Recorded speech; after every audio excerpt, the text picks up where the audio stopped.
Ինչպես մեծ մասամբ շաբաթական ընթացքում Չորեքշաբթին իբրև Քրիստոսի մատնության օր Պաղոս օր է, ուրբաթ իբրև Քրիստոսի խաչելության օր, երկին պապք է։ Այսօրվա ընթերցումները հիմնականում Նոր Գտակարանից են, առաքելական թղթերից եւ Սուրբ Ավետարանից։ Եվ մենք շարունակենք Պողոս առաքյալի Տիմոթեոսին ուղղված առաջին նամակից այս հատվածը, որտեղ ասում է. Եվ Սուրբ Հոգին հայտնապես ասում է, թե վերջին ժամանակներում ոմանք պիտի հեռանան հավատից եւ իրենց ուշադրությունը պիտի դարձնեն մոլորեցնող ոգիների վրա եւ դևերի վարդապետությունների վրա, տարված ստախոսների կեղծավորությամբ, որոնց խղճմտանքը խարանված է, որոնք արգելում են ամուսնանալ եւ հեռու են պահում այն կերակուրներից, որ Աստված ստեղծեց, որպեսզի հավատացյալները եւ ճշմարտության վերահասվողները գողությամբ վայելեն։ Որովհետեւ Աստծո բոլոր ստեղծածները լավ են եւ խոտան բան չկա, մանավանդ եւ դրանք գողությամբ են ընդունվում, քանի որ Աստծո խոսքով եւ աղոթքով ամեն բան մաքրվում է։ Այս խրատը տալով եղբայրներին Քրիստոս Հիսուսի մի բարի պաշտոնյա կլինես, սնված հավատի խոսքերով եւ այն բարի վարդապետությամբ, որին հետամուտ իսկ եղար, բայց պիղծ խոսքերից եւ պարավական առասպելներից հրաժարվիր,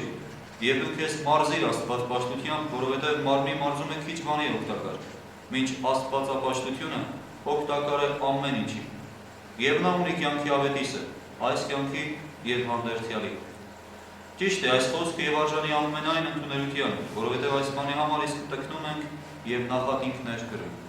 Քանի որ մեր հույսը դրել ենք կենդանի Աստծո վրա, որ փրկիչն է բոլոր մարդկանց, մանավանդ հավատացյալների։ Պատվիրիր այդ եւ ուսուցանիր, թող ոչ ոք քո երիտասարդությունը չարհամարի, այլ օրինակ եղի հավատացյալներին խոսքով, վարմունքով, սիրով, հավատով, մաքրությամբ։ Ուրեմն այս հատվածը, թապես այս նամակը եւ Տիմոթեոսին ու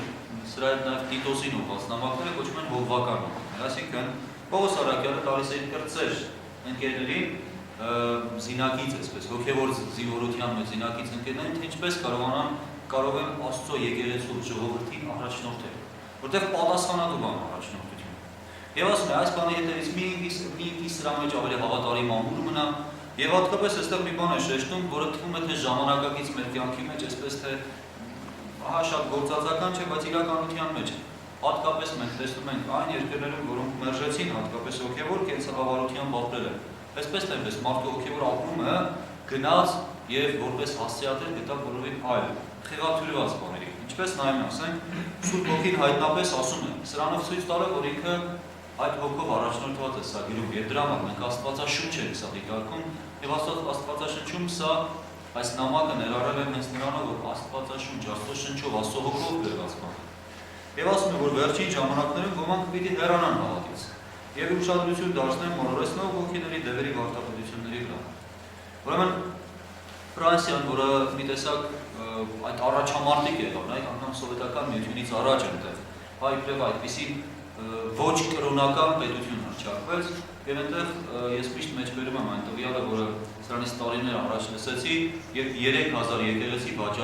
վաճառվեց Ֆրանսիայում եւ մի մասը վերածվեց համերգասրահի, մի մասը մզկիթի, մի մասը ուղղակի չգիտեմ, անտեր մնաց այդպես, եւ մինչեւ հիմա որ Ֆրանսիայում կաթոլիկ բառի կրճատ, կաթոձևը կարող է համանարգական դիտարկվել, ասում են ինչ-որ մեկին վիրավորելու համար կաթո կարող է ասել։ Այնպես ինչպես որ Թուրքիայում կարող է հայ ասեն ու վիրավորական դիտարկվես։ Հիմա փաստը որ ֆրանսիական այդ նույն ստատիստիկան է, մենք նայում ենք ամեն 4-րդ ֆրանսիացին այցելում է գուշակի։ Ոգի արծուքի, այն մեր թուղթուկին անողների ես դասի պատկանող մարդկանց։ Թվում է թե բայց ոնց պիտի լինի։ Փաստը լուսավորյալ Ֆրանսիա։ Եվ սա ստատիստիկա է հստակ։ Ամեն 4-րդ ֆրանսիացի։ Եվ հետևաբար սա հստակ ցույց է տալիս, որ այսպես թե այնպես մարդը հոգևոր պահանջմունք ունի։ Եվ եթե դա առողջ կերպով չլրացրեց, այնպես քաղցած մարդ, եթե նորմալ հաց չուտի, քաղցած է։ Չեղավ բորբոսնացներ կուտի, բայց կուտի։ Այնպես ինչպես Մարեսևի հայտնի սովետական հերոսի կերպարն է, չէ, անգամ այդ խառնած, չգիտեմ, սղոցած թեփը կուտի ծառի, չգիտեմ, ինչ-որ մի բան կգտնի, մրջյունը կուտի, ինչպես ինքն է ուտում։ Ինչ-որ մի բան ուտելու կգտնի, այնպես ինչպես խմելու դեպքում էլ։ Մենք տեսնում ենք Աֆրիկայում ինչքան երեխաներ են զոհվում, մահանում, որովհետև թունավոր ջուր են խմում, կեղտոտ ջուր են խմում, որտեղ այդ մարդը պահանջմունք ունի։ Մանուիկ է, մեր հոգին իր ուտելիքն ունի, որը հավատքն է։ Աստծո հետ հարաբերությունն է, եթե մենք դա չենք տալիս իրեն, այլ բանով ինքը կլրացնի սա։ Եվ այս ընկալմամբ կուզենամ, որ մենք տեսնենք, որ ժամանակավրեպ չեն այս խոսքերը։ Մեր միջից էլ մենք նայում ենք անգամ աթեիստական շրջանը դիտարկում են իբրև հակակրոնական, անկրոն շրջան, բայց այդպես չէր։ Ստալինի անունը տալը, Ստալինի պատկերին անարգելը, այս բոլորը պատասխանատվության լուրջ ենթարկվում են, ինչպես 10 պատվիրաններից Աստծո անունը զուտեղի վերջում։ Տեսնում ենք իրենց պաշտոնական կանգնած այդ տրիբունաներին եւ ժողովուրդը ամիսներով պատրաստում են այդ շքերթին։ Մենք այդպես գուցե պատարագի չենք պատրաստում, իսկ իրանք պատրաստվել են մայիս 1-յան կամ այլ ցույցերի գեղեցիկ շքերթներին։ Այսինքն սա էլ պաշտամունքի տեսակ է, մարդը այդ հոգևոր ապրումը ու խորթում է այս կամ այն բանին։ Եվ դրա համար մենք հստակ կարող ենք ասել, որ Պողոս առաքյալի խոսքը բոլոր ժամանակների համար արդիական է, որտեղ ասում է տարված ստախոսների կեղծավորությամբ, որոնք այնպես ինչպես օրիգինալ ապրանքի փոխարեն կարող են դրա նմանը օգտագործել եւ մատուցել։ Ես պատմել եմ ձեզ, կարծեմ ամիսներ առաջ ես ինտերնետով նայեցի Գառնի հեթանոսական տաճարում, Վահագնի պաշտամունքի այսպես ոգևորված վիճակը, տեսա որ կապկությունն է այս նույն բաները, որովհետև այս նույն կերպ կար շուրջարատի եւ խաչ, ինչպես մենք ենք ում այդպես դանակներ պահում, ինչպես մենք խաչակնքներ ենք, իրենք փառք Վահագնին են կոչում եւ ուղղակի խաչատիպ այսպես դանակով իրենց վրա նշան անում։ Որտեղից են վերցրել, ինչ հիմքից, ես հիշում եմ իրենց մոտ հայտնի մեկը կար, որը մահացավ, Սլավիկ Կակոսյան, որը գրեց Աստվածաշունչ իրենց, թե ով է գրել, ով իրեն ներշնչեց, սա բավական, այսպես թե վիճելի խնդիր է, հատկապես սուբյեկտներից նշացնում է, որ կեղծավոր ստախոս մարդկանց միջոցով կարող են անգամ Աստծուն հակառակ ուժերի, այս դեպքում առանց խուսափելու ասելու, որ դիվապաշտների, դիվական ոգիների առաջարկ լինի, այնպես ինչպես որ Սողոմոն իմաստունը իր իմաստության գրքում ասում է, բոլոր նրանք, ովքեր կուռքեր են պաշտում, դևեր են պաշտում, այսինքն սատանայի եւ իր չար ընկած հրեշտակների պաշտամունքի վերարտացման տեսակ։ Եվ սա բավական լուրջ է դառնում, եթե մենք նայենք, թե աշխարհում քանի պաշտոնապես գրանցված սատանիստ անգամ կա։ Հստակ է, իբրև հավատքային տեսակ, հատկապես ամերիկյան հողի վրա ես գիտեմ, որ գրանցված է դա, ասենք եթե Հայաստանում գրանցված չէ կրոնական բաների շարքում, այդտեղ գրանցված է։ Սա իբրև դիտելով խղճի ազատության չափանիշի մաս։ Եվ հիմա թվում է, թե մենք ավելի լուսավորյա դարաշրջանում լինելով գիտատեխնիկական լուրջ առաջընթաց գրանցած ժամանակաշրջանի քաղաքացիներ լինելով պիտի սրանցից զերծ լինենք, բայց արիտես, երբ հեռացել ենք Աստծո այս գիտելիքից, մենք սկսել ենք դա փոխարինել կեղծ գիտելիքով։ Եվ դրա համար աստղագուշակությունն ավելի ակտիվ կդառնա, քան աստղագիտությունը։ Մեզանից շատերը, չգիտեմ, աստղագիտության մասին գուցե շատ լուրջ տեղեկություններ չունենան, բայց ում էլ հարցնենք, ասի, որ զոդիակի տակ է ծնվել, արևելյան, չգիտեմ, չինական կամ ճապոնական որ կենդանակերպի, չէ, այս եւ դուրս է գալիս, որ դրա գովազդն ուժեր է։ Եվ հիմա գիտությունը թվում է թե առաջնային է, բայց փաստեր եմ ասում, որ մենք աստղերի մասին ավելի քիչ գիտենք, քան աստղերով կեղծ գուշակություններով մեզ մոլորեցնող մարդկանց քարոզները։ Հետևաբար սրա մեջ կարող ենք նաեւ զգուշացումը տեսնել, որ ասում են, այդ պարավական առասպելներից էլ հեռու մնաց։ Այն տոհմաբանությունների անընդհատ դու որ ցեղից ես, ինչ էր քո տոհմը, որ ճյուղ է։ Ես սրտին պիտի նայես, մարդը ինչպես է ապրում, թե ոչ։ Աստծուն հավատարիմ է ապրում, թե ոչ։ Եվ սրա համար ասում եմ, որ Աստծո բոլոր ստեղծածները լավ են, չկա այնտեղ խոտանտար։ Հետևաբար ամեն բան մաքրվում է անգամ, եթե դու աղոթքով ես անում։ Եվ իզուր չէ Պողոս առաքյալն անգամ ուտելիքի մեջ խտրություն այլևս չի դնում, ասելով, ինչ որ վաճառում են սպանդանոցում, ահևքեր, քո աղոթքով մաքրիր։ Դրա համար քրիստոնյաները անգամ հրեաների համար այսպես չընդունված օզինոսին ոչի եւ այոյի խնդիր չեն դնում։ Ասելով, այո, աղոթքով մաքրվում է։ Մեկը չի ուզում ուտել, թող չուտի, ուտում է, թող չուտողը եւ ուտողը իրենք չդատապարտեն, որտեղ մեջ է կարևորը եղբայրական սիրո օրինակ։ Եվ հետեւաբար Քրիստոսի ծնունդից հետո այս շրջանը, որ մենք պիտի քննենք մեր ձեռքի մեջ, կարող ենք հստակ մի բան աշխարհը ամենաշատը միշտ ունեցել է կարիք եւ ունի խաղաղություն։ Դրա համար Քրիստոս կոչվում է սիրո խաղաղության իշխան, որ եկա խաղաղություն հաստատելու մեր եւ երկրի միջեւ։ Եվ դրա համար այդ գիշերը կոչվեց հրաշքների գիշեր։ Մենք էլ այդ հրաշքների գիշերի ծնունդ ենք, որովհետև բոլորս էլ այսօր Պաղազանի միջոցով ծննդաբերությունն ապրեցինք հոգևորաբար եւ Քրիստոսի հարց եկեղեցուց ծնվելով դարձանք Աստծո զավակ։ Եվ դավար այս խրատները մեզ են վերաբերում։ Իզուր չէ, որ Տիմոթեոսին ուղղված նամակի այն սկզբում ասում է հասարակած հավատքի մեջ իր որդի։ Դուրս է գալիս հասարակած հավատքի մեջ հայրներին։ Եվ հետո վայրաբար խրատում եւ գնանում։ Եվ ասում է, եթե դու երիտասարդ ես, միևնույն է, այնպես արա թող քո երիտասարդությունը չանարգի, որտեղ Աստծո խոսքը երիտասարդի ու ծերի հարց չէ։ Ճշմարտությունը մնում ճշմարտություն անկախ նրանից, որ երիտասարդ է ասում, թե տարեց մեկ է։ Եվ դրա համար ասում է, պատվիրիր այդ եւ ուսուցանիր, թող ոչ ոք չար համարի քո երիտասարդությունը, բայց երբ չի արհամարի։ Մենք սրա գաղտնիքը տեսնում ենք այն նրանով, երբ ասում են օրինակ է։ Անգամ ծերը կարհամարվի, եթե օրինակ չլինի։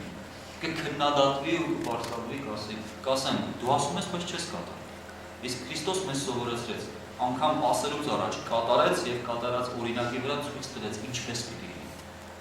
Եվ հետո ավելի լավ է չխոսելու անել, քան հայտարարել ու չանել։ Եվ սրա համար պետք է օրինակ լինել խոսքով, մեր խոսքը պիտի մաքուր լինի, մեր խոսքը պիտի օրինակելի լինի, եթե որևէ մի կտորել վերցնեն այն Աստծո այն պատկերը մարդու մեջ որ կա արտահայտող լինի, ուրիշի հանձս մի տեսակ սրբող, ցնցող է հնարավորինս Աստծուն մոտեցնելու միտված խոսքով, վարմունքով, սիրով, հավատով եւ մաքրությամբ։ Այս բոլոր բաները մենք պիտի ունենանք որ օրինակներ։ Հետո որ կուզենամ որ այսօրվա այս ընթերցումը մեզ համար մի տեսակ ոգևորող դառնա, որ ասում է, մենք էլ տկնում ենք նախատինքներ գրում, քանի որ մեր հույսը դրել ենք կենդանի Աստծո եւ մեր վերջի վրա։ Եվ եթե մաքրության, հավատքի օրինակ են ուզում տալ եւ դրա մեջ միշտ փորձություններ են հանդիպում, մարդիկ կամ երևույթներ խանգարող, մենք ոչ թե մարդկանց կամ երևույթներին ուղղակի ջարդեն ու կապված, այլ չէ, մեր օրինակով հաճախ ակամայ մարդկանց գրանցում են եւ իրենք ճանաչում են այն քրքչին, ում վրա մեր հույսն է։ Դժվար կուզենամ, որ այսօրվա ավետարանական այս առաքելական թղթի ընթերցման արդյունքում մեր ներսում է հստակ մնա այն կարևոր պատվիրանը, որ երբեք ծայրահեղությունը ճիշտ չէ, ինչպես ասում է, ընդհանրապես արգելում են ամուսնանալ, այս կամ այն կերակուրից օգտվելու եւ հնարավորինս փորձել սիրո գաղափարի շուրջ, եղբայրասիրության, Աստծուց սովորած սիրո գաղափարի շուրջ հավաքել ոչ միայն մեր փոքր միջավայրը, տանիքը, այլ նաեւ մեծ միջավայրը, որ մեր ազգն է մեր Եվ վերջում ընթերցեմ Քրիստոսի Սուրբ Ավետարանից այս հատվածը։ Հիսուս Քրիստոսի Սուրբ Ավետարան ըստ Հովհաննեսի։ Փառք քեզ, Տեր Աստված մեր, պրոստում է ասե Աստված։ Մեր Տեր եւ Փրկիչ Հիսուս Քրիստոս։ Եվ երբ Հիսուս Զատկի տոնին Երուսաղեմում էր գտնվում, շատերը հավատացին նրան, քանի որ տեսնում էին այն նշանները, որ կատարում էր։ Բայց Հիսուս անձամբ վստահություն չուներ նրանց նկատմամբ, որովհետև ինքն ամենքին ճանաչում էր եւ կարիք չկար, որ որևէ մեկը վկայեր մարդու մասին, քանի որ ինքն արդեն գիտեր, թե ինչ կար մարդու հոգու մեջ։ Եվ փարիսեցիների մեջ Նիկոդեմոս անունով մի մարդ կար, որ հրեաների իշխան էր։ Սա գիշերով եկավ նրա մոտ եւ նրան ասաց. «Ռաբբի, գիտենք, որ Աստծուց ես եկել իբրև ուսուցիչ, որովհետև ոչ ոք չի կարող կատարել նշանները, որ դու կատարում ես, եթե Աստված չլինի նրա հետ»։ Հիսուս պատասխանեց եւ ասաց. «Ճշմարիտ, ճշմարիտ եմ ասում քեզ, եթե մեկը վերստին չծնվի, չի կարող տեսնել Աստծո արքայությունը»։ Նիկոդեմոսը հարցրեց նրան. «Ինչպես կարող է ծնվել մի մարդ, որ ծեր է։ Միթե հնարավոր է իր մոր որովայնի կրկին անգամ մտնել ու ծնվել»։ Հիսուս պատասխանեց եւ ասաց. «Ճշմարիտ, ճշմարիտ եմ ասում քեզ, եթե մեկը ջրից եւ հոգուց չծնվի, չի կարող Աստծո արքայությունը մտնել, որովհետեւ մարմնից ծնվածը մարմին է, իսկ հոգուց ծնվածը հոգի։ Դու մի զարմացիր, որ քեզ ասացի, պետք է ձեզ վերստին ծնվել, որովհետև քամին ուզում փչում է, եւ նրա ձայնը լսում ես դու, բայց չգիտես որտեղից է գալիս կամ ուր է գնում։ Այսպես եւ ամեն ոք, ով հոգուց է ծնված»։ Նիկոդեմոսը հարցրեց նրան. «Այդ ինչպես կարող է լինել»։ Հիսուս պատասխանեց եւ ասաց նրան. «Դու ես Իսրայելի վարդապետ եւ այդ չգիտես։ Ճշմարիտ, ճշմարիտ եմ ասում քեզ, խոսում ենք, ինչ որ գիտենք եւ վկայում ենք, ինչ որ տեսել ենք, եւ մեր վկայությունը չեք ընդունում։ Իսկ արդ եթե երկրավոր բաներ ասացի ձեզ եւ չեք հավատում, ապա ինչպես պիտի հավատաք, եթե երկնավոր բաներ ասեն»։ Երկնավոր վարդապետը, երկնային ուսուցիչը Քրիստոս մեզ աստիճանաբար բացեց երկինքի ճանապարհը։ Եվ մենք Նիկոդեմոսի պես հաճախ հարցնում ենք, ինչպես պիտի լինես։ Եվ Քրիստոս մեզ ճանապարհ ցույց տալիս։ Մարմինը մարմնավոր է մտածում, հոգին հոգևորաբար։ Հետաբար հոգևոր ծնունդ մենք ունենում ենք Սուրբ Ավազանից եւ պիտի հավատարիմ ենք այդ Սուրբ Ավազանի ուխտին, եթե ուզում ենք որպեսզի Աստծո չափանիշը մեր կյանքը գա։ Եվ դրա համար հստակ այս միտքը հիշել։ Ինչպես որ քամին ուզում փչում է, դու լսում ես ձայնը, չգիտես որտեղից է գալիս եւ ուր է գնում, այսպես ամեն մեկը որ հոգուց է ծնված։ Հետեւաբար հոգուց ծնված մնալու մեր կարևոր չափանիշներից մեկն է Աստծուն հանձնվելն է, որպեսզի այդ հոգին ինչպես քամին, իր գործն անի մեր ներսում։ Մենք գուցե չհասկանանք որտեղից է գալիս եւ ուր է գնում, բայց մեր ներսում կզգանք։ Այս կերպ էլ Աստծո առաջնորդությունը։ Այդ տրամաբանությունից հաճախ դուրս, այնպես ինչպես մեր ազգի դեպքում է, տրամաբանությունից հաճախ դուրս, տեսնում ենք, որ գոյատևման ինչ-որ ճիք է եղել։ Այն որ մեր տրամաբանության, գիտական տվյալներով պիտի որ չկարողանար գոյատևել, բայց ապրեց, կարողացավ հաղթահարել, այն չգիտեմ, անբնական անգամ թվացող շատ դժվարություններ, որովհետև Աստծո հոգու առաջնորդություն ունեցավ։ Եվ ես կարծում եմ մենք սրանից կոչվում ենք այս հոգու առաջնորդությունն ունենալ։ Նիկոդեմոսը, որը ծեր էր, որը վարդապետ էր Իսրայելի, այսինքն գիտեր այդ բոլոր բաները եւ դեռ իր համար նոր բաներ պիտի բացվեին Քրիստոսով մեզ համար է։ Մեր կյանքի եւ աշխարհի գիտելիքի, երկնքի արքայության այս աշխարհում մեզ մատուցվող հուշումների մեջ հասցանավոր պիտի բացվի այն, ինչ որ Աստված պատրաստել է մեզ համար, որը Պողոս Արաքյանն ասում է. ոչ ուտելիք է, ոչ խմելիք է երկնքի արքայության։ Դու Աստված ձեզ հոգևոր ուտելիք է, հոգևոր խմելիք է, այս ճանապարհով անցկացնի, որովհետև դրա գերագույն ճաշակումը կրկին ու կրկին պիտի գամ շեշտադրելու։ Այն սիրո մեջ է, որը Քրիստոս Աստծո մյուս անունն է, ինչպես Հովհաննես Առաքյալն ասում է. Աստված սեր է։ Սիրենք իրար, որովհետև դրան առաջինը Աստված սիրեց մեզ, եւ հետեւաբար եթե սիրում ենք Աստծուն, մեր մեջ դա պիտի կայանա։ Աստված օրհնի մեզ այս բոլոր խոսքերի տրամաբանության թե խոքում մեր մեջ հաստատելով Աստծո դարձի ճանապարհը։ Եվ մեզ կարողանանք այն ճամփորդի կարգավիճակում զգալ, որը երկնքի ճանապարհն է բռնել եւ ամեն անգամ նոր կերակուր է ստանում, որպեսզի իր ճանապարհին չթողնի։ Օրհնյալ լինեք Աստծո սուրբ հոգու շնորհներով պահության գնալ եւ թող մեր Տեր Հիսուս Քրիստոս